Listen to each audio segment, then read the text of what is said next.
அஸ்ஸலாமு அலைக்கும் வரஹ்மத்துல்லாஹி வபரகாத்துஹு. Good evening. பிள்ளைகள் நான் பேசுறது கேக்குதா? யாராவது செட் பாக்ஸ்ல மெசேஜ் ஒன்று போடுங்களேன்.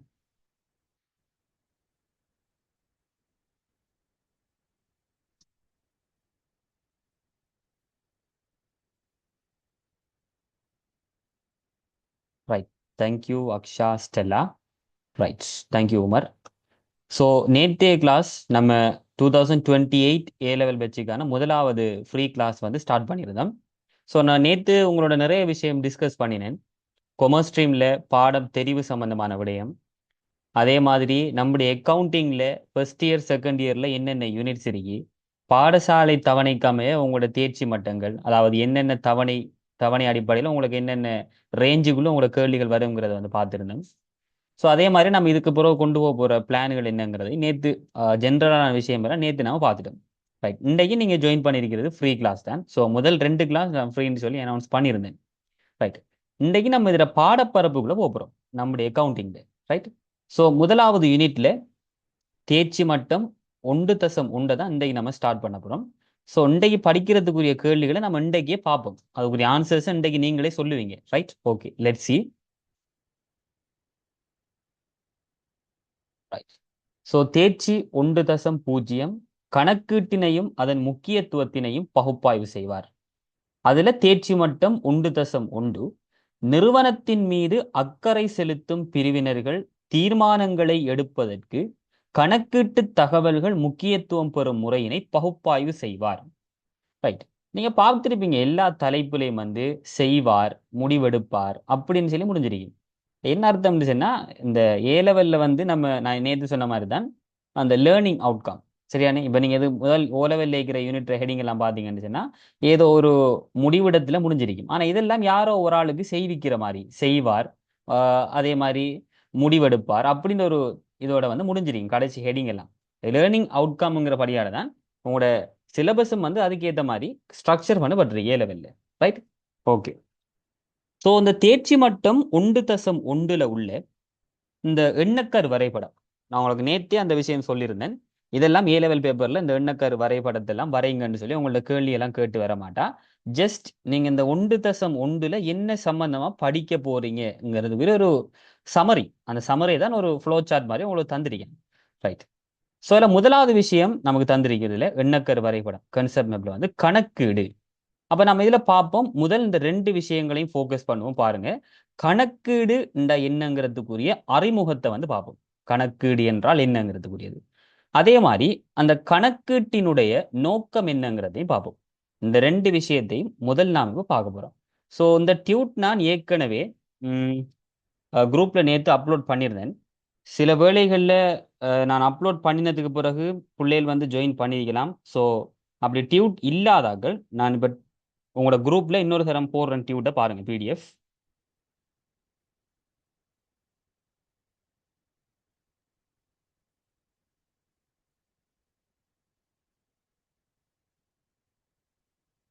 ரைட். டியூட் இல்லாதாக்கள் உங்களோட குரூப்ல நான் பிடிஎஃப் அப்லோட் பண்ணிருக்கேன். அநேகமா நான் பிள்ளைகளை வந்து பிடிஎஃப் அனுப்பிட்டு பிரிண்ட் எடுத்து வைங்கன்னு சொல்றேன். ஏன்னா நீங்க பார்த்துருப்பீங்க டியூட்ல நிறைய இடங்கள்ல வந்து ஸ்பேஸ் விட்டுருப்பேன் தலைப்பு கீழே.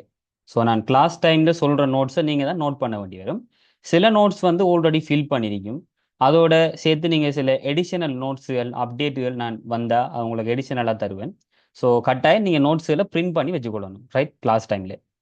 ஓகே. ஸோ இப்போ நம்ம பார்க்க போற இந்த 2 விஷயம் கணக்கீடு, அதனுடைய அறிமுகம், கணக்கீட்டினுடைய நோக்கம் என்ன. ரைட். ஓகே.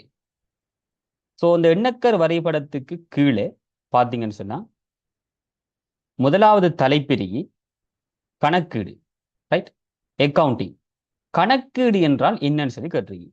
இப்போ நார்மலா நமக்கு என்னன்னு தெரியும்? கணக்கு என்று சொன்னா பொதுவா நம்மளுக்கு தெரிஞ்சது வந்து மெட்ஸ்ல இருக்கிற கணக்குன்னு சொல்லுவோம். மெட்ஸ்ல எல்லா கணக்கும் இருக்கும். வட்டி கணக்கு இருக்கும். ரைட். அதே மாதிரி நம்மளோட முக்கோணங்கள், செங்கோணங்கள், இந்த இணைகரங்கள் அதை ப்ரூஃப் பண்ணக்கூடியது. ரைட். இந்த அல்ஜிப்ரிக் ஈக்குவேஷன்கள் இப்படியான கணக்குகள் இருக்கு. ஆனா நம்மளோட கணக்கீடு அக்கவுண்டிங்ல இருக்கிற கணக்கு வந்து அந்த கணக்கு இல்லை. ரைட். இப்போ ஒரு பிஸ்னஸ் எடுத்தோம்னு சொன்னா, ஒரு வணிக நிறுவனம் ஒன்று எடுத்தோம்னு சொன்னா அந்த வணிக நிறுவனம் தொடர்பான கணக்குகள், அறிக்கைகள் அதெல்லாம் தொடர்புடையதான் இங்க நம்ம கணக்குன்னு சொல்லுவோம். ரைட். இப்ப ஒரு பிசினஸ்ல வந்து எவ்வளவு நம்ம ஏர்ன் பண்ணிருக்கோம், இந்த மாசம் எவ்வளவு உழைச்சிருக்கோம், எவ்வளவு லாபம் கண்டிருக்கோம், அதை வச்சு இப்ப எப்படி நம்மளோட பிசினஸை வந்து நம்ம இம்ப்ரூவ் பண்ண போறோம், அதான் இங்க இருக்கிற கணக்கீடு. ரைட்? ஓகே. ஸோ அந்த கணக்கீட்டுக்கு நான் ஒரு ஸ்பேஸ் விட்டுருக்கேன். டியூட் சிலாக்கள் பிரிண்ட் பண்ணி இருப்பீங்க, சிலாக்கள் பிரிண்ட் பண்ணாம இருப்பீங்க. ஓகே, அந்த ரெண்டு தரப்பும் டியூட் பிரிண்ட் பண்ணினாக்கள் நான் சொல்ல அந்த ஸ்பேஸ்ல நோட் பண்ணுங்க. டியூட் பிரிண்ட் பண்ணாதாக்கள் ஒரு பேப்பர்லயாவது நோட் பண்ணுங்க. என்று சொன்னா இப்போ அது தொடர்பான கேள்விகளை நம்ம பார்ப்போம். நீங்க அதுக்குரிய ஆன்சர்ஸ் எல்லாம் சொல்ல போறீங்க. ரைட்? ஒரு A-level பேப்பர்ல வந்து கேள்வி அது தொடர்பானது. ரைட்? ஸோ முதல் நோட்ஸை ஃபில் பண்ணுங்க, நான் எக்ஸ்பிளைன் பண்றேன். நோட்ஸை நான் ஷேர் பண்றேன் பாருங்களேன். ரைட்? முதலாவது கணக்கீடு, அதுல ஃபில் பண்ணுங்க. வணிக நிறுவனத்தின் மீது வணிக நிறுவனத்தின் மீது அக்கறையுடைய தரப்பினர்களுக்கு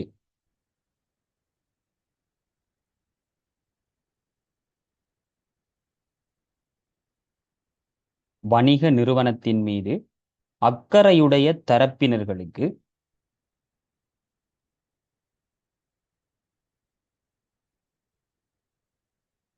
தீர்மானம் எடுப்பதற்கு தீர்மானம் எடுப்பதற்காக தீர்மானம் எடுப்பதற்காக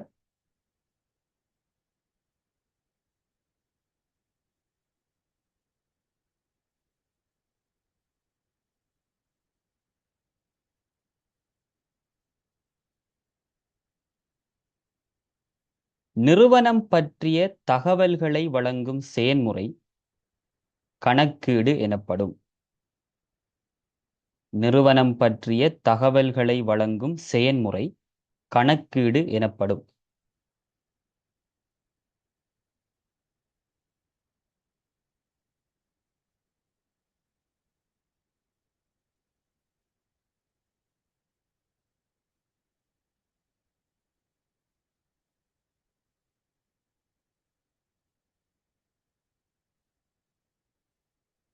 வணிக நிறுவனத்தின் மீது அக்கறையுடைய தரப்பினர்களுக்கு தீர்மானம் எடுப்பதற்காக நிறுவனம் பற்றிய தகவல்களை வழங்கும் செயல்முறை கணக்கீடு எனப்படும். ரைட்? இதுல சில விடயங்களை அண்டர்லைன் பண்ணுங்க. அக்கறையுடைய தரப்பினர்களுக்கு தீர்மானம் எடுப்பதற்காக தகவல்களை வழங்குதல், இது மூணையும் அண்டர்லைன் பண்ணுங்க. அக்கறையுடைய தரப்பினர்களுக்கு தீர்மானம் எடுப்பதற்காக தகவல்களை வழங்குதல், இது மூணும் மெயின் பாயிண்ட்ஸ், இது எரிக்க வேண்டியது. ரைட்? இப்ப பாருங்க இந்த வரைவிலக்கணத்தை. வணிக நிறுவனத்தின் மீது அக்கறையுடைய தரப்பினர்கள், அது யாரு அக்கறையுடைய தரப்பினர்கள் சொன்னா? அக்கறை, இப்ப ஃபார் எக்ஸாம்பிளுக்கு ஒரு ஒரு மொத்த வியாபாரம், ஒரு ஸ்டோர்ஸ், ரைட், அல்லது ஒரு ரெஸ்டாரண்ட் அல்லது ஒரு ஹோட்டல், இப்படி ஏதோ ஒரு பிசினஸ் வந்து நீங்க மைண்டுக்கு எடுங்க. சரியா? இப்ப அந்த பிசினஸ் நம்மள வாடிக்கையாளர்கள்ல ஏன் அக்கறை கொள்ளுது? ஒரு பிசினஸ் வாடிக்கையாளர்ல ஏன் அக்கறை கொள்ளும்னு சொன்னா, தொடர்ச்சியாக நம்ம அவங்கள்ட்ட பொருட்களை கொள்வனவு செய்யணும், அல்லது தொடர்ச்சியாக அவங்க வழங்குற அந்த சேவையை நம்ம பெற்றுக்கொள்ளணுங்கிறதுக்காக நம்மள அக்கறை கொள்ளும். இப்ப நீங்க பார்த்திருப்பீங்க, இந்த people's bank, Amana bank, HNB bank, இதுல இருந்தெல்லாம் உங்களுக்கு நிறைய நோட்டிபிகேஷன்கள் வரும். நாங்க இத்தனை பெர்சன்டேஜ்ல லோன் கொடுப்போம், தேவைன்னு சொன்னா விடுங்க, அல்லது எங்கள்ட்ட இப்படியான ஃபிக்ஸ் டிபாசிட் அக்கௌண்ட்ஸ் இருக்கு, உங்கள்ட்ட எது மணி இருந்தா கொண்டாந்து டிபாசிட் பண்ணுங்க. இதெல்லாம் ஏன் அவங்களுக்கு நமக்கு மெசேஜ் அனுப்புறாங்க? இப்ப அந்த குறிப்பிட்ட பேங்குக்கு நம்ம ஒரு வாடிக்கையாளர், ரைட்? அந்த வாடிக்கையாளர் அவங்க வழங்குற அந்த சேவைகளை பெற்றுக்கொள்ளணுங்கிற அந்த அடிப்படையில அந்த வங்கி நம்மள மேல என்ன செய்யுது? அக்கறை கொள்ளுது. அதே மாதிரி ஒரு ஹோட்டல் அவங்களோட உணவுகளை நம்ம கொள்வனவு செய்யணுங்கிறதுக்காக வாடிக்கையாளர் மீது அக்கறை கொள்ளும். அதே மாதிரி அவங்களுக்கு தேவையான பொருட்களை வந்து தொடர்ச்சியாக கிடைக்கணுங்கிறதுக்காக வழங்குனர்கள் மீது அக்கறை கொள்ளும். ஸோ இதைத்தான் நம்ம சொல்லுவோம் அக்கறையுடைய தரப்பினர்கள். ஒரு பிசினஸ்ல யாரெல்லாம் வந்து இன்ட்ரெஸ்டடா இருக்காளோ, அதாவது நமக்கு ஒரு தேவை இருக்கிறதாலானே நம்ம இன்ட்ரெஸ்ட் ஒன்று வருது, நமக்கு அந்த பிசினஸால ஒரு தேவை ஒன்று இருக்கி, அதனால நம்ம இதில் அக்கறை கொள்றோம். சரியானே? அப்ப அந்த குறிப்பிட்ட வணிக நிறுவனத்தின் மீது அக்கறையுடைய தரப்பினர்களுக்கு தீர்மானம் எடுப்பதற்காக, ரைட்? ஃபார் எக்ஸாம்பிளுக்கு நான் சொல்றேன், இப்ப நான் ஒரு முதலாளி, நான் இன்வெஸ்ட் பண்ணி ஒரு ரெஸ்டாரண்ட் ஒன்று ஓபன் பண்ணிருக்கேன், ரைட்? இப்ப அந்த ரெஸ்டாரண்ட் இலாபத்துல போகுதா அல்லது நட்டத்துல போகுதான்னு யாரு கவலைப்படணும்? இன்வெஸ்ட் பண்ணின நான் கவலைப்படணும். ஏன்னா எந்த இன்வெஸ்ட்மெண்ட், நான் போட்ட இன்வெஸ்ட்மெண்ட் சரியான வழியில போகுதாங்கிறத நான் என்ன செய்யணும்? ஆராயணும். அப்ப அந்த நிறுவனத்துக்கு ஞான் யாரு? ஒரு அக்கறையுடைய தரப்பினர். நான் ஒரு முதலாளி, முதலீட்டாளர், அந்த வணிகத்துக்கு ஒரு அக்கறையுடைய தரப்பினர். அப்ப நான் என்ன செய்வேன்? இந்த குறிப்பிட்ட மாதத்துல எவ்வளவு பொருட்களை நம்ம வித்திரிக்கம், நமக்கு எவ்வளவு செலவு ஏற்பட்டிருக்கு, எவ்வளவு இலாபம் முளைச்சிருக்கும், இந்த தீர்மானங்களை நான் என்ன செய்யணும்? எடுக்கணும். அப்ப அக்கறையுடைய தரப்பினர்களுக்கு தீர்மானம் எடுப்பதற்காக நிறுவனம் பற்றிய தகவல்களை வழங்கும் செயல்முறை. நிறுவனம் பற்றிய தகவல்கள் சொன்னா இலாப நட்டம் தொடர்பான தகவல்கள், நம்ம நிறுவனத்தில் இருக்கிற சொத்துக்கள் தொடர்பான தகவல்கள், பொறுப்புகள் தொடர்பான தகவல்கள், இப்படி அந்த நிறுவனம் பற்றிய தகவல்களை வழங்குற அந்த செயல்முறை தான் கணக்கீடுன்னு சொல்லுவாங்க. ரைட்? இதுல நான் உங்களுக்கு அந்த அண்டர்லைன் பண்ண சொன்ன 3 சொற்களும் மிக முக்கியம். அக்கறையுடைய தரப்பினர்களுக்கு தீர்மானம் எடுப்பதற்காக தகவல்களை வழங்குதல். இந்த இந்த சொல் இருந்தாலே கணக்கீடு என்றால் என்னங்கிறதுக்கு அதான் ஆன்சர். ரைட்? மற்றதெல்லாம் ஒரு சப்போர்ட்டிங் கேரக்டர்னு சொல்லலாம். ரைட்? ஸோ இப்போ உங்களுக்கு கிளியரா விளங்கிரியும் கணக்கீடு என்றால் என்னங்கிற கேள்விக்கு நம்ம என்ன ஆன்சர் கொடுக்கணும். நீங்க ஷார்ட்டா சொல்லலாம், அக்கறையுடைய தரப்பினர்களுக்கு தீர்மானம் எடுப்பதற்காக தகவல்களை வழங்குதல் அல்லது நிறுவனம் பற்றிய தகவல்களை வழங்குதல். ரைட்? உங்களுக்கு இப்பவே அது ஞாபகம் வந்திருக்கும். ரைட்? அக்கறையுடைய தரப்பினர்களுக்கு தீர்மானம் எடுப்பதற்காக தகவல்களை வழங்கும் செயல்முறை என்னன்னு சொல்லுவோம்? கணக்கீடு என்று சொல்லுவோம். இதே மாதிரி தான் பிள்ளைகள் கணக்கீட்டின் நோக்கம் அல்லது கணக்கீட்டின் பிரதான நோக்கம் என்னன்னு கேட்டாலும் இதே விஷயம் தான் வரப்போகுது. இந்த அக்கறையுடைய தரப்பினர்களுக்கு தகவல்களை வழங்க இருந்தாலே அதான் ஆன்சர். கணக்கீடு என்றால் என்னன்னு கேட்டாலும் அதான் ஆன்சர். கணக்கீட்டின் பிரதான நோக்கம் அல்லது கணக்கீட்டின் நோக்கம் என்னன்னு கேட்டாலும் அதான் உங்களுக்கு ஆன்சரா வரப்போகுது. ரைட்? ஸோ அடுத்து ஒரு தலைப்பிரிக்கு பாருங்க. அடுத்ததா இருக்கிற தலைப்பு கணக்கீட்டின் நோக்கம். கணக்கீட்டின் நோக்கம். ரைட்? நம்ம சொன்ன அதே விஷயம் தான் கணக்கீட்டின் நோக்கத்துக்குள்ளேயும் வரப்போகுது. ரைட்? டியூட் இருக்கிறார்கள், டியூட்ல நோட் பண்ணுங்க. இல்லாதார்கள் வேறொரு சீட்ல நோட் பண்ணி வைங்க. கட்டாயம் இது தொடர்பான கேள்விகளை பார்ப்போம் நாம. ரைட்? முதலாவது பாயிண்ட் எழுதுங்க. கணக்கீட்டின் நோக்கம் அக்கறையுடைய தரப்பினர்களுக்கு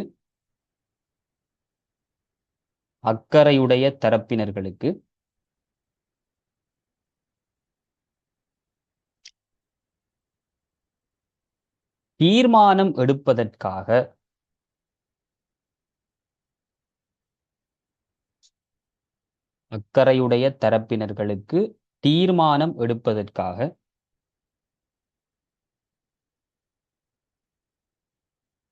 நிறுவனம் பற்றிய தகவல்களை வழங்குதல்.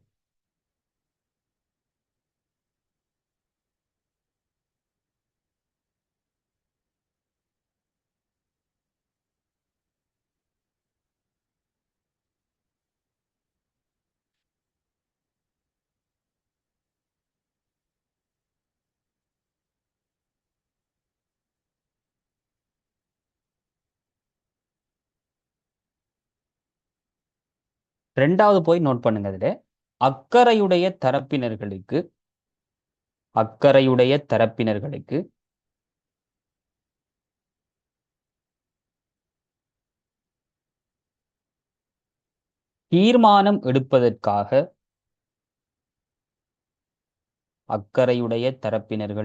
தீர்மானம் எடுப்பதற்காக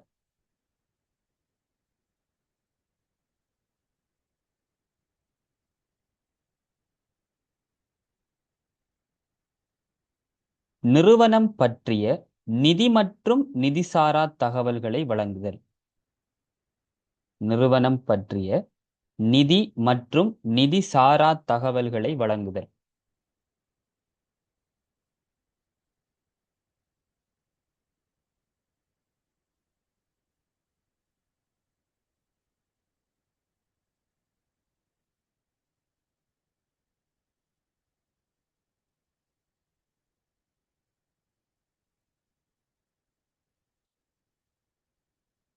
ரைட்? இப்ப பாருங்க, கணக்கீட்டின் நோக்கத்துல நம்ம கணக்கீட்டுல வந்த அந்த வரைவிலக்கணத்துல வந்த அதே தகவல் தான் இங்கே தந்துடுறேன். முதலாவது பாயிண்ட்ல அக்கறையுடைய தரப்பினர்களுக்கு தீர்மானம் எடுப்பதற்காக நிறுவனம் பற்றிய தகவல்களை வழங்குதல். ரைட்? அப்ப அக்கறையுடைய தரப்பினர்டா நான் இப்ப சொன்னேன் தானே நார்மலா இப்ப நான் ஒரு பிசினஸ் ஆரம்பிக்கிறதுக்கு நான் இன்வெஸ்ட் பண்ணிருக்கேன்னு சொன்னா அந்த வணிகம் தொடர்பான இலாப நட்டங்கள் அந்த வணிகம் தொடர்பான வளர்ச்சி தொடர்பாக கவலைப்படக்கூடிய நான். ஸோ அந்த நிறுவனத்துக்கு முதலீட்டாளர் ஒரு அக்கறையுடைய தரப்பினர். அதே மாதிரி வாடிக்கையாளர், பொருள் வழங்குனர், வங்கிகள் இப்படி நிறைய அக்கறையுடைய தரப்பினர்கள் இருக்கும். அது ஒரு ப்ராட் கன்செப்ட் ஒன்று நம்ம அடுத்ததான் படிக்க போறோம். ரைட், அங்க வரக்குள்ள நம்ம கிளியரா பார்ப்போம். ரைட். அதே மாதிரி 2வது பாயிண்ட்ல சொல்லப்பட்டது அக்கறையுடைய தரப்பினர்களுக்கு தீர்மானம் எடுப்பதற்காக நிறுவனம் பற்றிய நிதி மற்றும் நிதி சாரா தகவல்களை வழங்குதல். அது என்னது நிதி மற்றும் நிதி சாரா தகவல்கள்னு சொன்னா அதாவது பணத்தால அளவீடு செய்யக்கூடிய தகவல்கள் நிதி தகவல்கள் சொல்லுவோம். பணத்தால அளவிட முடியாத தகவல்கள் நிதி சாரா தகவல்கள்னு சொல்லுவோம். உதாரணத்துக்கு ரூபாய் 1,00,000க்கு பொருட்கள் கொள்வனவு செய்யப்பட்டது. இது என்ன தகவல்? நிதி தகவல். பணத்தால அளவீடு செய்யலாம். வணிகம் ஒரு அழகான சூழலில் அமைந்துள்ளது. இது என்ன தகவல்? நிதி சாரா தகவல். அதாவது பணத்தால அளவிட முடியாத தகவல். அப்ப கணக்கீடு பணத்தால் அளவிடக்கூடிய தகவல்கள் நிதி தகவல்களையும் வழங்கும், பணத்தால் அளவிட முடியாத நிதி சாரா தகவல்களையும் வழங்கும். அப்ப இது ரெண்டும் கணக்கீட்டின் நோக்கத்துக்குள்ள வரும். ரைட். இப்போ ஒரு 2 மினிட்ஸ் டைம் எடுங்க. இந்த 2 மினிட்ஸ் டைம் எடுத்து இந்த கணக்கீடு என்றால் என்ன, கணக்கீட்டின் நோக்கம், இதுல நோட்ஸுகளை நார்மலா பாருங்க. நான் உங்களுக்கு அண்டர்லைன் பண்ண சொன்னேன், அக்கறையுடைய தரப்பினர்களுக்கு தீர்மானம் எடுப்பதற்காக தகவல்களை வழங்குது. அதான் மெயின் பாயிண்ட். கணக்கீட்டின் நோக்கத்துக்கும் அதான் மெயின் பாயிண்ட், கணக்கீட்டுக்கும் அதான் மெயின் பாயிண்ட். நார்மலா இந்த நோட்ஸை பாருங்க. நம்ம அடுத்தது தொடர்பான கேள்விக்குள்ள போவோம். நீங்க தான் அதுக்கு ஆன்சர் பண்ண போறீங்க. ரைட்.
ரைட். இப்போ இந்த நோட்ஸ் எல்லாரும் பார்த்துருப்பீங்கன்னு நினைக்கிறேன். இப்போ நான் உங்களுக்கு 2024 ஏ லெவல் பேப்பர் ரெண்டு ஷேர் பண்றேன். உங்களோட ஏ லெவல் பேப்பர் தொடங்கி முதலாவது கேள்வி இதாக தான் இருக்கும். கணக்கீட்டின் நோக்கம் என்னன்னு கேட்பான், அல்லது நிதி கணக்கீட்டின் நோக்கம் என்னன்னு கேட்பான், அல்லது கணக்கீடு என்றால் என்னன்னு சொல்லி கேட்பான். என்ன ஆன்சர் அதுக்கு? அக்கறையுடைய தரப்பினர்களுக்கு தீர்மானம் எடுப்பதற்கு தேவையான தகவல்களை வழங்குதல். இதுதான் எல்லாத்துக்கும் ஆன்சர். நிதி கணக்கீட்டின் நோக்கம் என்னன்னு கேட்டாலும் இதே தான் ஆன்சரா வரப்போகுது. ரைட். ஸ்டார்ட். நான் உங்களுக்கு பேப்பரை ஷேர் பண்றேன். எனக்கு அந்த எம்சிக்யூ கேள்வி தான். எம்சிக்யூ இந்த ஆன்சரை நீங்க பிரைவேட்டா நீங்க செட் பாக்ஸ்ல போடணும். Right? Okay. Ready? Paper share ஆயிருக்கும். இது 2024 ஏ லெவல் பேப்பர். ரைட்? ஏ லெவல் பேப்பர்ல வந்து முதலாவது கேள்வி, பின்வரும் கூற்றுக்களுள் எது நிறுவனம் ஒன்றின் நிதி கணக்கீட்டின் பிரதான நோக்கத்தை மிகச் சிறப்பாக விவரிக்கின்றது? Right, your time starts now. நீங்க ஆன்சர் நம்பரை நீங்க பிரைவேட்டா போடுங்க செட் பாக்ஸ்ல.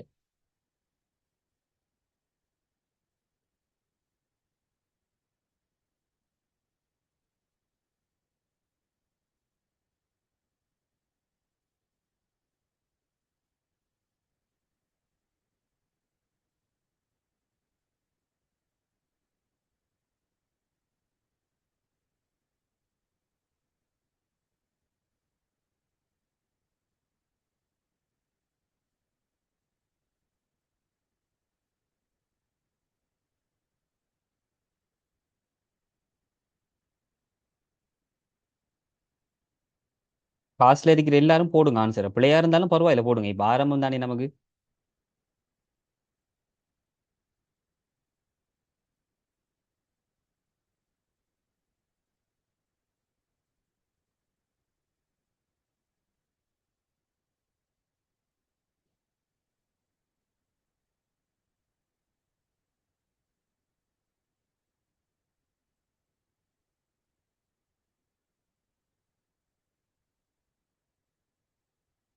ரைட், அநேகமா நாங்கள் answers கிடைச்சிருக்கி.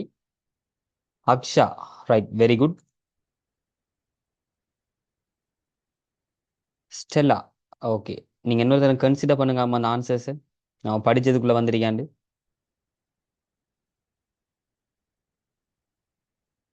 Darshana. Right, very good. Stella. Right, okay, very good. எல்லாரும் சரியான ஆன்சர் சொல்லிருக்கீங்க. எத்தனாவது ஆன்சர்? Answer number 5. நிறுவனத்தின் அக்கறையுடைய வெளியக தரப்பினர் தீர்மானம் மேற்கொள்வதற்கான தகவல்களை வழங்குதல். உங்களோட பேப்பர் தொடங்கி முதலாவது கேள்வி தான் கேட்பான் உங்கள்ட்ட. இந்த கேள்விக்கு எத்தனை மார்க்ஸ்? 4 மார்க்ஸ். பார்ட் 1ல ஒரு கேள்விக்கு 4 மார்க்ஸ். ரைட்? ஸோ இந்த அளவுக்கு ஈஸியான பாடம் தான் அக்கவுண்டிங். நம்ம என்ன படிக்கமோ அதே விஷயம் உங்கள்ட்ட பேப்பர்ல கேள்வியா வரும். ஆனா நீங்க என்ன செய்யணும்? அந்த விஷயத்தை சரியா ஞாபகம் வச்சிருக்கணும், சரியா படிக்கணும். ரைட்? ஓகே. இன்னும் சில கேள்விகள் ஷேர் பண்றேன். ஸோ அதுக்கும் நீங்க தான் ஆன்சர் சொல்ல போறீங்க. ரைட், நம்மட டியூட்ல பேஜ் நம்பர் 6, பேஜ் நம்பர் 6ல டியூட் இருக்கிறார்கள் பாருங்க. முதலாவது கேள்வி, பின்வரும் கூற்றுக்களில் எது நிறுவனம் ஒன்றின் கணக்கீட்டு தொழிற்பாட்டை சிறப்பாக விவரிக்கின்றது?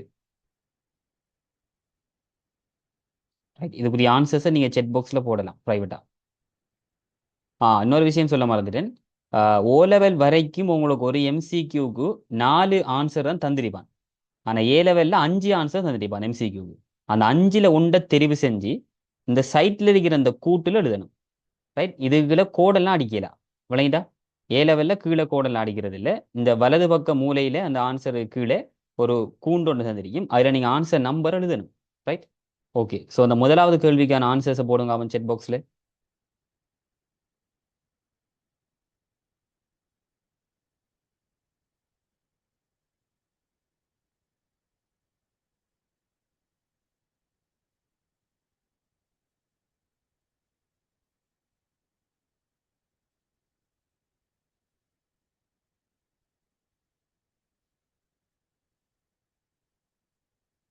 ரைட், ஆன்சர்ஸ் கிடைச்சிருக்கு நிறைய. பார்ப்போம்.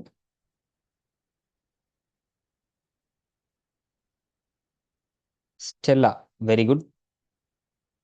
Darshana, very good. Aksha, Umam. Right, very good. என்ன ஆன்சர்? மூணாவது ஆன்சர் வரும். இது நிறுவனத்தின் தகவல்களை அது தொடர்பில் அக்கறையுடையோருக்கு தீர்மானம் எடுப்பதற்காக வழங்குகின்றது. ஸோ உங்களுக்கு பொதுவான விஷயம் விளங்கியிருக்கும். இதில் அக்கறையுடையோருக்கு தீர்மானம் எடுப்பதற்கு தகவல்களை வழங்குதல்ங்கிறது எங்க இருக்கோ அதான் உங்களோட கேள்விக்கான ஆன்சரா இருக்கும். கணக்கீட்டின் தொழிற்பாடு என்னென்று கேட்டாலும் அதுதான் ஆன்சர். கணக்கீடு என்றால் என்னென்று கேட்டாலும் அதுதான் ஆன்சர். அல்லது கணக்கீட்டின் பிரதான நோக்கம் என்னென்று கேட்டாலும் அதுதான் ஆன்சர். அல்லது நிதி கணக்கீட்டின் பிரதான நோக்கம் என்னென்று கேட்டாலும் இதே தான் ஆன்சரா வரப்போகுது. Right, okay. இது 2014 ஏ லெவல் பேப்பர்ல வந்து ஒரு கேள்வி நான் உங்களை டியூட்ல போட்டிருக்கிறது. ரைட், அடுத்து செகண்ட் கொஸ்டினுக்கு போமா. இரண்டாவது கேள்வி, பின்வரும் கூற்றுக்களில் எது நிறுவனம் ஒன்றின் நிதி கணக்கீட்டின் பிரதான நோக்கத்தை மிகச் சிறப்பாக விவரிக்கின்றது? ரைட், நீங்க ஆன்சர்ஸ் போடலாம் செக் பாக்ஸ்ல.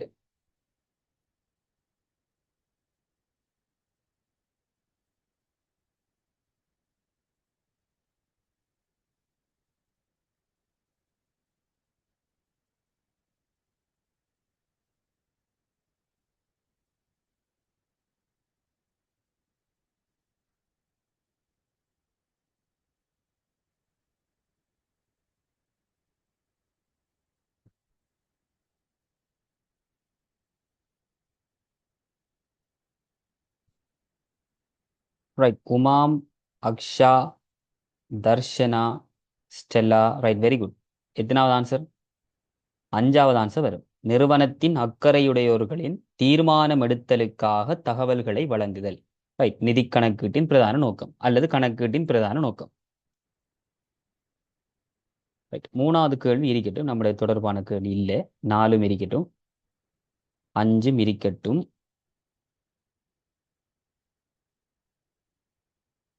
ரைட், 10வது வினாவை பாருங்க. 10வது வினா, பின்வரும் கூற்றுக்களுள் எது நிறுவனம் ஒன்றின் கணக்கீட்டின் பிரதான நோக்கத்தை மிகவும் சிறப்பாக விவரிக்கின்றது? ரைட், ஸோ ஆன்சர்ஸ் போடுங்க ஆபம்.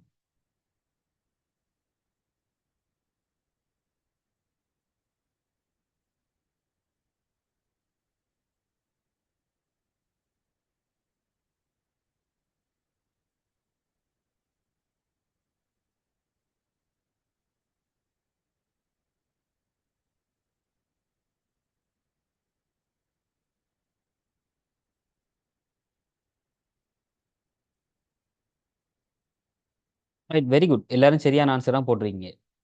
ஃபிஃப்த் ஒன், அக்கறையுடையோர் தீர்மானம் அக்கறையுடைய தரப்பினர் தீர்மானம் எடுப்பதற்கான நிதி மற்றும் நிதிசாரா தகவல்களை வழங்குதல். நான் உங்களுக்கு இரண்டாவது நோக்கமா தந்திருந்தேன்.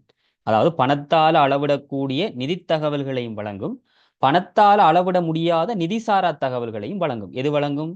கணக்கீடு. ரைட், ஸோ இது 2021 ஏ லெவல் பேப்பர்ல வந்த ஒரு கேள்வி. ரைட், அடுத்து 11வது வினாவுக்கான ஆன்சர்.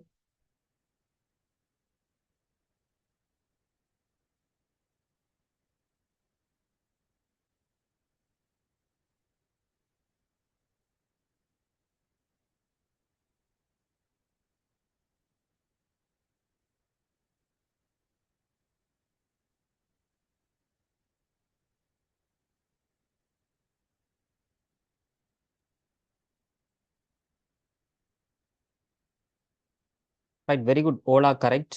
11வதுக்கு 4வது ஆன்சர். நிறுவனம் ஒன்றின் நிதி கணக்கீட்டின் பிரதான நோக்கம் அக்கறையுடையோர் தீர்மானம் மேற்கொள்வதற்கான தகவல்களை வழங்குதல். இது 2020ஆம் ஆண்டு ஏ லெவல் பேப்பர்ல வந்த கேள்வி.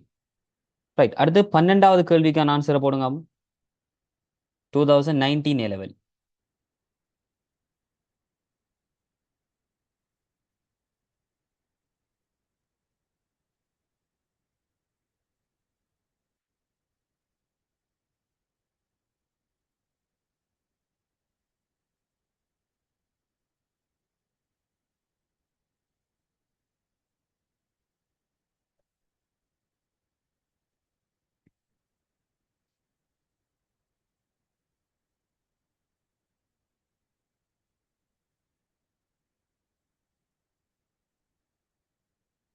Right, very good. 12வது கேள்விக்கு என்ன ஆன்சர்?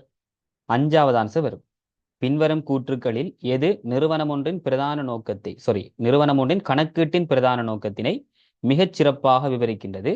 நிறுவனத்தின் அக்கறையுடைய தரப்பினர்களின் தீர்மானம் எடுத்தலுக்காக தகவல்களை தொடர்பாடல் செய்தல்.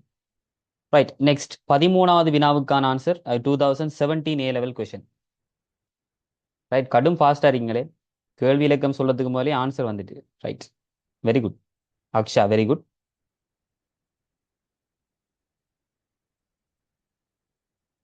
உமாம், right, very good. Stella, very good. Darshana, right. Darshana, உங்களோட ஆன்சரை கொஞ்சம் செக் பண்ணுங்க 13வது கேள்விக்கு. ரைட், பாருங்க பாப்போம். நிறுவனம் ஒன்றின் நிதி கணக்கீட்டின் பிரதான நோக்கம் யாது? எங்க இருக்கி? நீங்க தீர்மானம் எடுப்பதற்கு பார்த்து போட்டு முதலாவதுல டக்குன்னு கோட் அடிச்சிடப்படாம். நான் உங்களோட தந்த நோட்ஸ்ல முகாமையாளருக்கு தகவல் வழங்குதல் ஏதும் சொல்லியிருக்கேனா? ஏதும் சொல்லியிருக்கேனா முகாமையாளருக்கு தகவல் வழங்குதல்? நோ, அக்கறையுடைய தரப்பினர்களுக்கு தீர்மானம் எடுக்க குறிப்பாக முகாமையாளர் இல்லை. முகாமையாளரும் ஒரு அக்கறையுடைய தரப்பினர் தான். ஆனா அதுக்காக முகாமையாளருக்கு மட்டும் தகவலை வழங்காது. பொதுவாக அக்கறையுடைய தரப்பினர்கள். So answer number 5. நிறுவனத்தின் மீது அக்கறையுடைய வெளிவாரி அக்கறையுடையோர் தீர்மானங்களை எடுப்பதற்கு தகவல்களை வழங்குதல். அதாவது பிள்ளைகள் பிரதானமா கணக்கீடு, நிதி கணக்கீடு, ரைட், நிதி கணக்கீடு வெளிவாரியான ஆட்களுக்கு தகவல்களை வழங்குறதுக்காக தான் கணக்கீட்டு அறிக்கைகளை தயாரிக்கும். நம்ம பார்ப்போம் வெளிவாரிண்ட யாரு உள்வாரிண்ட யாருங்கிறத பிறகு வார விடய பண்றதுல பார்ப்போம். ரைட்,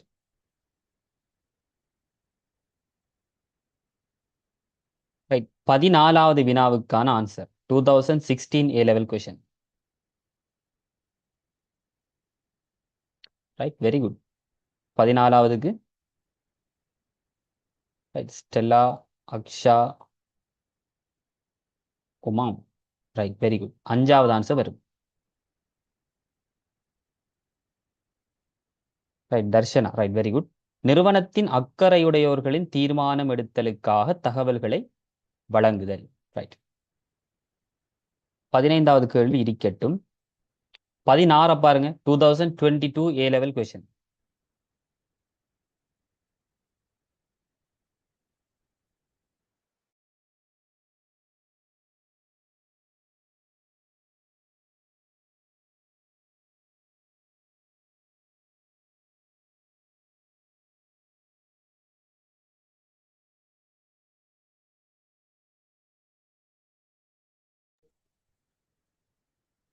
ரைட், 16க்கு ஆன்சர் என்னது? Right, very good. 5வது ஆன்சர் வரும் எல்லாத்துக்கும். Right, okay. தீர்மானம் எடுத்தலுக்காக. ரைட், கேள்வி என்னது? நிதி கணக்கீட்டின் பிரதான நோக்கத்தை கேட்டிருக்கி. தீர்மானம் எடுத்தலுக்காக அக்கறையுடைய வெளியக தரப்பினர்களுக்கு தகவல்களை வழங்குதல். ரைட், 17வது கேள்விக்கான ஆன்சர் 2023 A level question. நான் சும்மா ஒன்று போடல 2023 2022. நீங்க இப்ப தேவைன்னு சொன்னா உங்களோட A level புக் எடுத்து பாஸ் பேப்பர் ஒன்று எடுத்து முதலாவது கேள்வியும் இந்த டியூட்ல இருக்கிற கேள்வியும் செக் பண்ணி பாருங்க. ரெண்டு ஒரே கேள்வியா இருக்கும். ரைட், எல்லாம் A level பேப்பர்ல வந்த கேள்வி. ரைட், எல்லா ஆன்சரும் கிடைச்சிட்டு. Right, very good. கணக்கீட்டின் பிரதான நோக்கம். Right, answer Aksha. Right, very good. Stella, very good. Darshana, right, very good. Anas, okay, very good. 3வது ஆன்சர் அக்கறையுடைய தரப்பினர்களுக்கு தீர்மானம் எடுப்பதற்காக நிறுவனம் பற்றிய தகவல்களை வழங்குதல். Okay,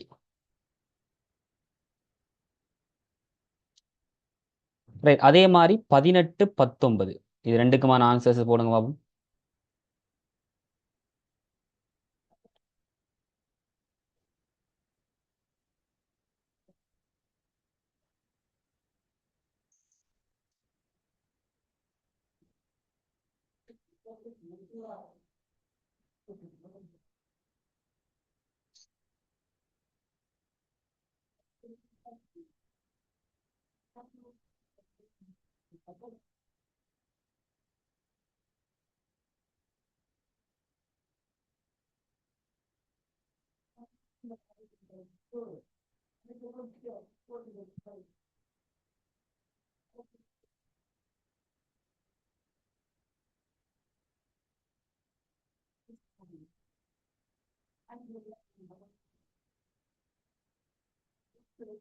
right, Anas, very good. Aksha, right, very good. Stella, very good. Right, 18வது கேள்வி என்னது? பின்வரும் கூற்றுக்களுள் எது கணக்கீட்டின் பிரதான நோக்கத்தை மிகச் சிறப்பாக விவரிக்கின்றது? ஸோ ஆன்சர் 3வது அக்கறையுடைய தரப்பினர்களுக்கு தீர்மானம் எடுப்பதற்காக நிறுவனம் பற்றிய தகவல்களை வழங்குதல். ரைட், 19வது வினா பின்வரும் கூற்றுக்களுள் எது நிறுவனம் ஒன்றின் நிதி கணக்கீட்டின் பிரதான நோக்கத்தை மிகச் சிறப்பாக விவரிக்கின்றது? ஸோ ஆன்சர் 5வது நிறுவனத்தின் அக்கறையுடைய வெளியக தரப்பினர் தீர்மானம் மேற்கொள்வதற்கான தகவல்களை வழங்குதல். ஸோ இதுலயே நம்ம படிச்ச அந்த விஷயத்திலேயே உங்களுக்கு 4 மார்க்ஸ் கிடைச்சிடும். உங்களோட பேப்பர் தொடங்கி முதலாவது கேள்வி இதாக தான் இருக்கு. ரைட், ஏ லெவல் இருக்கிற கொமர்ஸ் ஸ்ட்ரீம் எடுத்த பிள்ளை எல்லா பிள்ளைகளும் செய்யக்கூடிய மாதிரி ஒரு வினா. அதே மாதிரி நம்ம படிக்கிற இந்த முதலாம் அலகிலிருந்து உங்களுக்கு பார்ட் 2க்கு கேள்வி வராது, பார்ட் 1க்கு மட்டும்தான் கேள்வி வரும். ரைட், ஸோ அந்த அளவுக்கு நீங்க பெருசா போயிட்டு நோட்ஸ்களை பாடமாகிட்டு செய்ய தேவையில்லை. நீங்க இப்படித்தான் இந்த நோட்ஸை படிச்சுட்டு ஒரு 10 கேள்வி செஞ்சு பார்த்தீங்கன்னாலே ஆட்டோமேட்டிக்காக உங்களுக்கு ஞாபகம் வந்துடும். ரைட், இப்போ உங்கள்ட்ட கேட்டா எல்லாரும் சொல்லுவீங்க கணக்கீட்டின் நோக்கம் என்ன கேட்டா எல்லாரும் சொல்லுவீங்க என்னது, அக்கறையுடைய தரப்பினர்களுக்கு தீர்மானம் எடுப்பதற்கான தகவல்களை வழங்குதல். ரைட், ஃபர்ஸ்ட் கொஸ்டனுக்கு 4 மார்க்ஸ் சார். ஃபர்ஸ்ட் கொஸ்டனுக்கு இல்லை, பார்ட் 1ல இருக்கிற எல்லா கேள்விக்குமே 1க்கு 4 மார்க்ஸ். டோட்டலா 50 கேள்வி இருக்கும் பார்ட் 1ல. அது ஃபைனல் பேப்பரை சொல்றேன், ஏ லெவல் பேப்பர். 50 வினாடிக்கும் 1க்கு 4 மார்க்ஸ் படி 200க்கு பார்ப்பான் பார்ட் 1. அது பிறகு பார்ட் 2ஐயும் 200க்கு பார்த்து டோட்டலா 400 4ஆ பிரிச்சு வரதான் ஃபைனல் மார்க்ஸா இருக்கும் உங்களோட. ரைட், ஒரு கொஸ்டனுக்கு 4 மார்க்ஸ் பார்ட் 1ல. ரைட், நீங்க வேற என்ன டவுட்ஸ் இருந்தாலும் கேட்கலாம் இப்போ நம்ம பார்த்த விஷயங்கள்ல.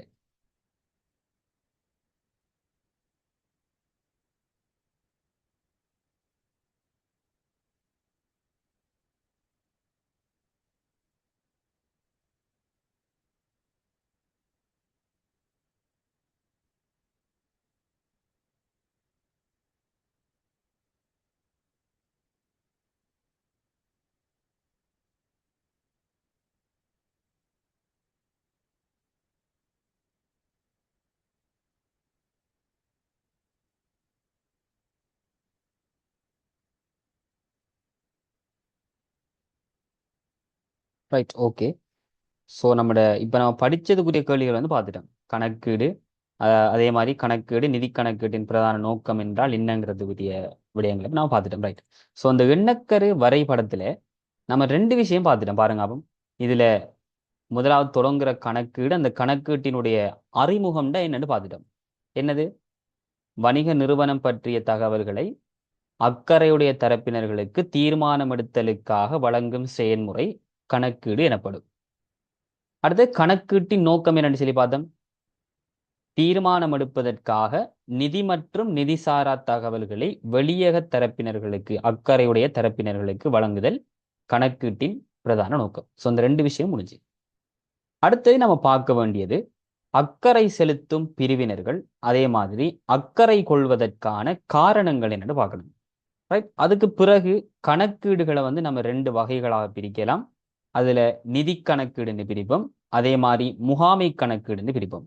ஸோ அதுல செயல்முறைகள் என்ன, அதுல வேறுபாடுகள் என்னன்னு சொல்லி பார்த்தா நம்மளோட தேர்ச்சி மட்டம் 1.1 அதோட வந்து முடிவடையும். Right, okay.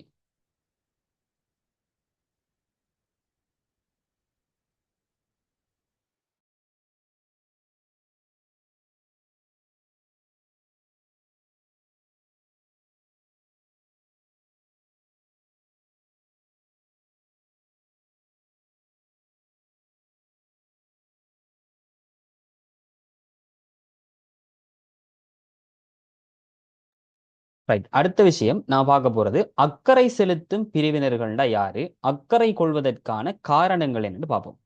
ரைட், டியூட் இருக்கிறார்கள், பேஜ் நம்பர் 3 பாருங்க. Page number 3. ஸோ இதுல நான் எல்லாம் உங்களுக்கு நோட்ஸ் ஃபில் பண்ணியே தந்திருப்பேன் சில விஷயங்கள். ரைட், தலைப்பு நிறுவனத்தின் அக்கறை செலுத்தும் பிரிவினர்கள், அவர்கள் அக்கறை செலுத்தும் தகவல்கள் என்பவற்றை உள்ளடக்கிய அட்டவணை கீழே தரப்பட்டுள்ளது. ரைட், முதல் பாபம் இந்த அக்கறை செலுத்தக்கூடிய பிரிவினர்கள்ல யாரு, இன்ட்ரெஸ்டட் பார்ட்டிஸ், ஸ்டேக் ஹோல்டர்ஸ் சொல்லுவோம். ரைட், அப்ப இதுல ஒரு பிசினஸ் ஃபேம் எடுத்தீங்கன்னு சொன்னா, ஒரு பிசினஸ் ஃபேம்ல அக்கறை கொள்ளக்கூடிய தரப்பினர். இப்ப நாம ஏன் ஒரு ரெஸ்டாரண்ட்டை தேடி போவோம், ஒரு சிறந்த ஒரு ஆரோக்கியமான ஒரு உணவுண்டு கிடைக்கணுங்கிறதுக்காக, உணவுண்டு உட்கொள்ளணுங்கிறதுக்காக ஒரு ரெஸ்டாரண்ட்டை நம்ம தேடி போவோம், அக்கறை காட்டுவோம் அந்த ரெஸ்டாரண்ட்ல. ஏன் ஒரு வங்கியை நம்ம நாடுவோம், நிதி தேவைகளுக்காக ஒரு வங்கியை நம்ம நாடுவோம். ஸோ நம்ம வங்கியில வந்து அக்கறை கொள்றோம். ரைட், ஏன் நம்ம இப்ப நீங்க ஏன் நேற்று கிளாஸுக்கு வாரீங்க, உங்களோட கல்விங்கிற ஒரு தேவையை பூர்த்தி செய்யறதுக்காக என்னல நீங்க அக்கறை கொள்றீங்க. ரைட், எந்த கிளாஸ் அக்கவுண்டிங் வித் ஆஷிப்ல வந்து நீங்க அக்கறை கொள்றீங்க. அப்ப இப்படி ஒரு வணிக நிறுவனத்தின் மீது அந்த வணிக நிறுவனத்துல அக்கறை கொள்ளக்கூடிய ஆட்கள் யாராருக்கெல்லாம் அங்க ஒரு தேவை இருக்கோ அதை பூர்த்தி செய்யணும்னு வாராங்களோ அவங்க தான் அந்த நிறுவனத்தினுடைய அக்கறை செலுத்தக்கூடிய பிரிவினர்கள்னு சொல்லுவோம். ரைட். சோ யார் யாரு அக்கறை செலுத்தக்கூடிய பிரிவினர்கள்னு பார்த்தோம்னு சொன்னா அதுல ஒன்று நம்ம உரிமையாளன் சொல்லலாம். உரிமையாளன் அல்லது உரிமையாளர்கள் அல்லது முதலீட்டாளர்களை சொல்லலாம். அதே மாதிரி ஒரு நிறுவனத்துல இருக்கிற முகாமையாளர், ஒரு நிறுவனத்துல பணிபுரியக்கூடிய ஊழியர்கள், அரச நிறுவனங்கள், வாடிக்கையாளர்கள், கடன் வழங்கும் நிறுவனங்கள், இதெல்லாமே ஒரு நிறுவனத்துல அக்கறை கொள்ளக்கூடிய ஆட்களாவது இருப்பாங்க இவங்க எல்லாரும். ரைட். இப்போ இவங்க எல்லாரும் ஏன் அக்கறை கொள்றாங்கிறத நம்ம பார்க்கணும். சரியா? இப்போ ஒரு ஆள் ஒரு தேவை இல்லாம ஒரு விஷயத்தை நாட மாட்டாரு. ஏதோ ஒரு தேவையொன்று அந்த வணிகத்துல இருக்கிறதால தான் அவர் அந்த வணிகத்துல அக்கறை கொள்ளக்கூடிய ஒரு தரப்பினராக கருதப்படுகிறார். ரைட்.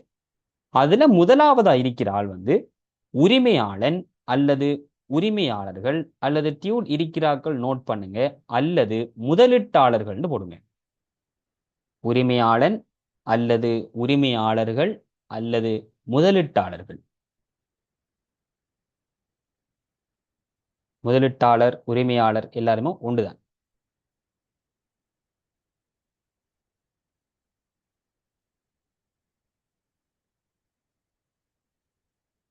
ரைட். இப்ப இந்த நிரல்ல பாருங்க, அக்கறை செலுத்தும் பிரிவினர்களுக்கு தேவையான தகவல்கள், அதாவது அவர்கள் அக்கறை கொள்வதற்கான காரணம் என்ன, என்னத்துக்காக ஒரு உரிமையாளர் ஒரு வணிகத்தின் மீது அக்கறை கொள்றாரு.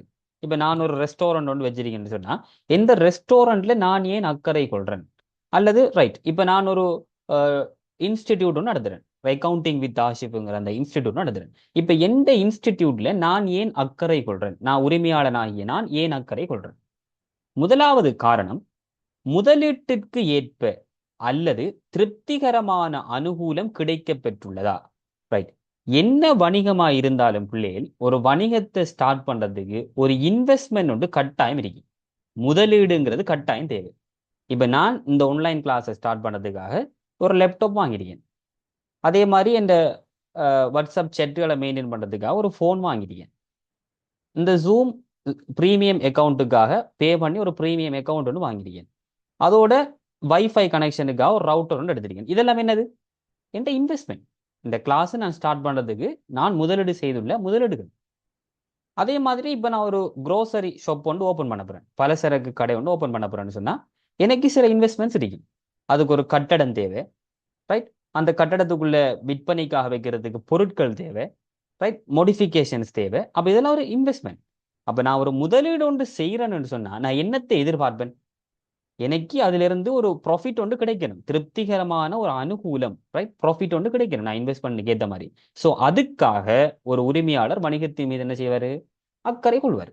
அதான் முதலீட்டிற்கு ஏற்ற அல்லது திருப்திகரமான அனுகூலம் கிடைக்க பெற்றுள்ளதா, இதை டெஸ்ட் பண்றதுக்காக ஒரு உரிமையாளர் என்ன செய்வாரு? வணிகத்தில் அக்கறை கொள்வாரு. ரெண்டாவது பாயிண்ட் என்ன தரப்பட்டிருக்கு? மேலும் முதலீடு செய்யப்பட வேண்டுமா. ரைட். இப்ப நான் ஒரு இன்வெஸ்ட்மெண்ட் ஒன்று செஞ்சு நான் ஒரு பிசினஸ் ஆரம்பிச்சிட்டேன். இதுக்கு பிறகு இந்த வணிகத்தை நான் இன்னும் ஒரு லெவலுக்கு இம்ப்ரூவ் பண்ணணும் அல்லது நல்ல ஒரு டாப் பிசினஸ் லெவலுக்கு கொண்டு வரணும்னு சொன்னா நான் என்ன செய்யணும்? திருப்பி இன்வெஸ்ட் பண்ண வேண்டி வரும். மேலும் ஒரு மேலதிக மூலதனம் வந்து ஈடுபடுத்த வேண்டி வரும். அப்ப அப்படி ஈடுபடுத்துறதுக்கு ஒரு தேவை இருக்காண்டு நான் என்ன செய்யணும்? பார்க்கணும். இப்ப நட்டத்துல போற ஒரு வணிகத்தை எடுத்து நான் இன்னமும் இன்வெஸ்ட் பண்ணி நட்டம் அடையலாமா? இல்லை. ஒரு நல்ல ஒரு ப்ராஃபிட் ரேஞ்சில் ஒரு லாபகரமான ஒரு எல்லையில செயற்படக்கூடிய ஒரு வணிகத்துல நான் இன்வெஸ்ட் பண்ணனா அது எனக்கு ப்ராஃபிட். ஸோ இந்த மாதிரியான தகவல்களை பெற்றுக்கொள்றதுக்கு உரிமையாளன் அல்லது உரிமையாளர்கள் அல்லது முதலீட்டாளர்கள் ஒரு வணிக நிறுவனத்தின் மீது என்ன செய்வாங்க? அக்கறை கொள்வாங்க. கிளியர்? ரைட். ரெண்டாவது அக்கறை செலுத்தும் தரப்பினர் யாரு? முகாமையாளர், மேனேஜர். ரைட். இப்ப நமக்கு எந்த ஒரு வணிக நிறுவனத்தை எடுத்தாலும் அந்த வணிக நிறுவனத்துல முகாமைத்துவ கருமங்கள் கட்டாயம் இருக்கும். மேனேஜரியல் ஃபங்க்ஷன்ஸ் என்று சொல்லுவோம். அதுல திட்டமிடல், ஒழுங்கமைத்தல், நெறிப்படுத்தல், கட்டுப்படுத்தல் இதெல்லாமே இருக்கும். ரைட். அப்ப அதாவது அந்த நிறுவனத்தை மேனேஜ் பண்றதுக்கு ஒரு ஆள் தேவை. அப்ப அந்த முகாமையாளர் நம்மளோட பிசினஸ்ல இருக்கிற ஒரு முகாமையாளர், மேனேஜர் ஏன் நம்மளோட வணிகத்தின் மீது அக்கறை கொள்றாரு? முதலாவது பாயிண்ட், திட்டம் நடைமுறைப்படுத்தப்படுகின்றதா? ஒரு மேனேஜர் மெயின் பொசிஷன் என்ன பிள்ளைகள்? டிசிஷன் எடுக்கிறது, சரியானே? தீர்மானம் எடுக்கிறது. அப்ப அவர் எடுத்த அந்த தீர்மானம் சரியாக நடைமுறைப்படுத்தப்படுதா, அந்த தீர்மானத்தின் ஊடாக வணிகத்திற இலக்கு அடையப்படுதாண்டு கவனிக்கிறதுக்காக ஒரு முகாமையாளர் அந்த வணிகத்தின் மீது என்ன செய்வாரு? அக்கறை கொள்வாரு. இப்ப அவர் பிழையான தீர்மானத்தை இம்ப்ளிமெண்ட் பண்ணினா வணிகம் சரியான இலக்கை நோக்கி போகுமா? இல்லை. அப்ப அந்த வணிகத்தில் அவர் நடைமுறைப்படுத்தப்படுற அந்த திட்டங்கள், தீர்மானங்கள் சரியாக நடைமுறைப்படுத்தப்படுகின்றதாங்கிறத டெஸ்ட் பண்றதுக்காக முகாமையாளர் நிறுவனத்தின் மீது அக்கறை கொள்வார். அடுத்த பாயிண்ட், எதிர்கால அபிவிருத்திக்கு எடுக்க வேண்டிய தீர்மானங்கள் அல்லது திட்டங்கள் எவை? இப்ப எதிர்காலத்துல நம்ம பிசினஸ் ஒரு நல்ல ஒரு லெவலுக்கு கொண்டு வரணும்னு சொன்னா நம்ம இப்ப என்ன டிசிஷன் எடுக்கணுங்கிறத அவர் என்ன செய்யணும்? பார்க்கணும். அது ஒரு முகாமையாளர் கருமம். அப்ப இப்படியான அந்த வேலைகளுக்காக நம்ம நிறுவனத்தின் மீது அக்கறை கொள்ளக்கூடிய ஆள் அந்த முகாமையாளர் இருப்பாரு. ரைட்? சோ இந்த உரிமையாளர், முகாமையாளர் இவங்க ரெண்டு பேரும் ஏன் அக்கறை கொள்றாங்கிறதுக்கான காரணங்கள் பார்த்தோம். இந்த ரெண்டு பேர் தொடர்பாகவும் உங்களுக்கு எதுவும் டவுட்ஸ் இருக்கா? கிளாஸ்ல இருக்கிறார்கள், ஏதாவது கிளியர் பண்ண வேண்டியது இருக்கா? அதை நீங்க விளங்கலன்னு சொன்னாலும் கேளுங்க, நான் திருப்பி ரெண்டு பேரும் எக்ஸ்பிளைன் பண்றேன், நோ ப்ராப்ளம்.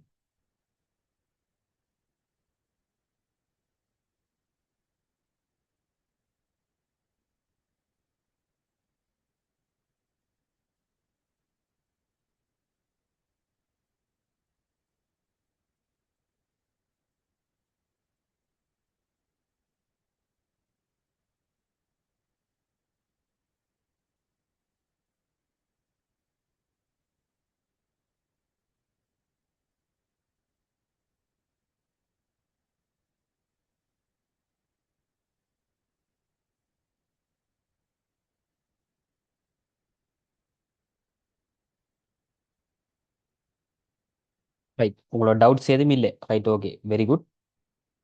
ஸோ குயிக்காக விளங்கக்கூடிய பிள்ளைகளா இருக்கீங்க. ரைட். ஸோ நம்ம இன்றைக்கு பார்த்த விஷயங்கள் என்ன? பாடப்பரப்பு நம்முடைய அக்கவுண்டிங் பாடம் தொடர்பாக இன்றைக்கு நம்ம பார்த்த விடயங்கள் ஒன்று, கணக்கீடு என்றால் என்னன்னு பார்த்தோம். என்னது? வணிக நிறுவனத்தின் மீது அக்கறையுடைய தரப்பினர்களுக்கு தீர்மானம் எடுப்பதற்கு தேவையான தகவல்களை வழங்கும் செயல்முறை கணக்கீடு எனப்படும். கணக்கீட்டின் பிரதான நோக்கம் என்னன்னு பார்த்தோம்.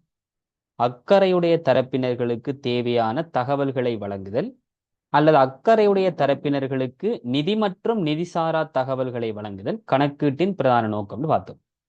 ஸோ நாம் ஒரு 10-12 கேள்வி கிட்ட இந்த ரெண்டு விஷயங்களுக்கும் பார்த்துருப்போம். ஏ லெவல் பேப்பர்லையும் சரி அல்லது டியூட்ல இருக்கிற முதல் கேள்விகளையும் சரி நிறைய கேள்விகள் பார்த்துருந்தோம். ஸோ கணக்கீட்டின் அறிமுகம் என்ன, கணக்கீட்டினுடைய பிரதான நோக்கம் என்னங்கிறத பார்த்தோம்.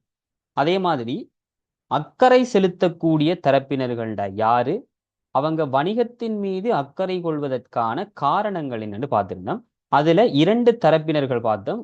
ஒன்று உரிமையாளர் அல்லது முதலீட்டாளர், அதே மாதிரி ரெண்டாவது முகாமையாளர். அப்ப உரிமையாளர் அக்கறை கொள்வதற்கான காரணம் என்னது?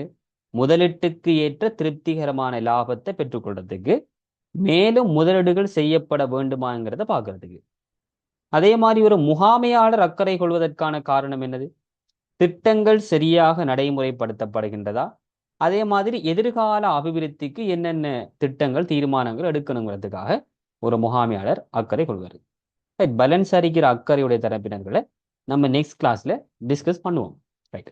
ஸோ நம்மளோட free trial class இண்டையோட முடிவடையுது. நேத்தொண்டு இண்டைக்கொண்டு.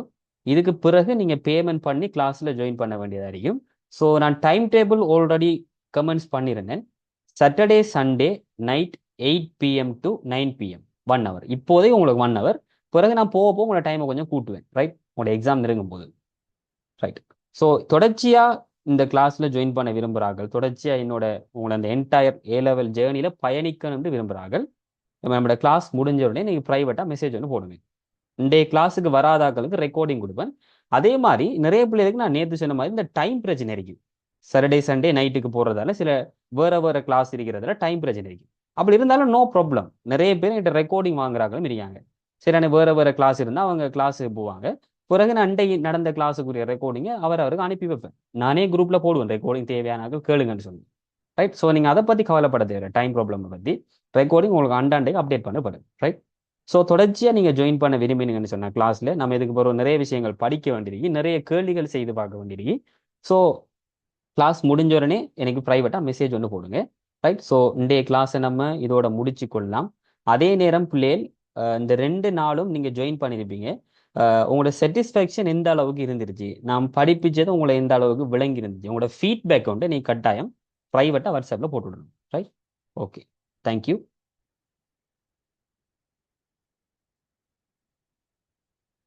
Right. Stella, welcome.